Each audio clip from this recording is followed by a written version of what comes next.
തദ്ദേശ തെരഞ്ഞെടുപ്പിൽ അതിരമ്പുഴ ഗ്രാമപഞ്ചായത്തിൽ 8ാം ടേമിലേക്ക് വിജയപ്രതീക്ഷയോടെ ജോസ് ജോസഫ് അമ്പലക്കുളം. അതിരമ്പുഴ പഞ്ചായത്ത് പ്രസിഡന്റാണ് നിലവിൽ അമ്പലക്കുളം. 7 തവണയും ജനപ്രതിനിധിയായി ഗ്രാമസഭയിലെത്തിയിരുന്നു. അതിരമ്പുഴ സർവീസ് സഹകരണ ബാങ്ക് പ്രസിഡന്റ് കൂടിയായ ജോസ് അമ്പലക്കുളം നിലവിൽ കേരള കോൺഗ്രസ് ജില്ലാ കമ്മിറ്റി അംഗമാണ്. നിലവിൽ 22 വാർഡുകളുള്ള ഗ്രാമസഭ ഇത്തവണ 24 വാർഡായി മാറി. ഇത്തവണ പ്രസിഡന്റ് സ്ഥാനം വനിതാ സംവരണമാണ്.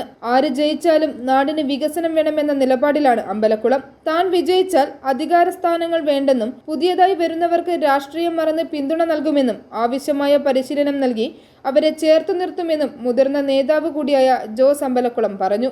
ഞാൻ 2 വർഷമായിട്ട് അതിരമ്പുഴ ഗ്രാമപഞ്ചായത്തിന്റെ പ്രസിഡന്റായിട്ട് തുടരുകയാണ്. എന്നാൽ ഈ 2 വർഷക്കാലം അതിരമ്പുഴ പഞ്ചായത്തിൻ്റെ വികസനത്തിൻ്റെ പാതയിൽ കൊണ്ടുവരാൻ ആത്മാർത്ഥമായി പരിശ്രമിച്ചിട്ടുണ്ട്. ഞാൻ ഈ നാളിതുവരെ അധികാരത്തിന് വേണ്ടിയിട്ട് ഞാൻ മത്സരിച്ചിട്ടില്ല.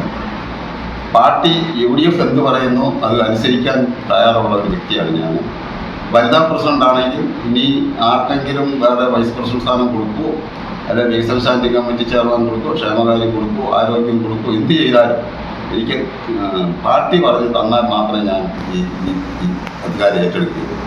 പക്ഷേ എങ്കിൽ പോലും ഒരു സാധാരണ മെമ്പറാണെങ്കിൽ പോലും ഈ പഞ്ചായത്തിലെ ജനങ്ങൾക്ക് വേണ്ടി, മുഴുവൻ വാർഡിലെ ജനങ്ങൾക്ക് വേണ്ടിയിട്ട് എന്നെക്കൊണ്ട് ചെയ്യാവുന്ന കാര്യങ്ങൾ മുഴുവൻ ചെയ്ത് പുതിയതായിട്ട് വരുന്ന ആളുകളെ ഈ രീതിയിൽ പഠിപ്പിച്ച് കൊണ്ടുപോകാനും കൂടെ ഒരു സീനിയർ മെമ്പർ എന്നുള്ള നിലയ്ക്ക് ഞാൻ ആത്മാർത്ഥമായിട്ട് പരിശ്രമിക്കുന്നതാണ്, സേവനം നടത്തുന്നത്.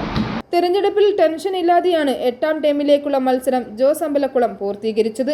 അധികാര കൈമാറ്റ നിമിഷം വരെ അതിരമ്പുഴ പഞ്ചായത്ത് പ്രസിഡന്റ് പദവിയിൽ തന്നെയാണ് ജോസ് അമ്പലക്കുളം നിൽക്കുന്നത്. ന്യൂസ് ഏറ്റുമാനൂർ.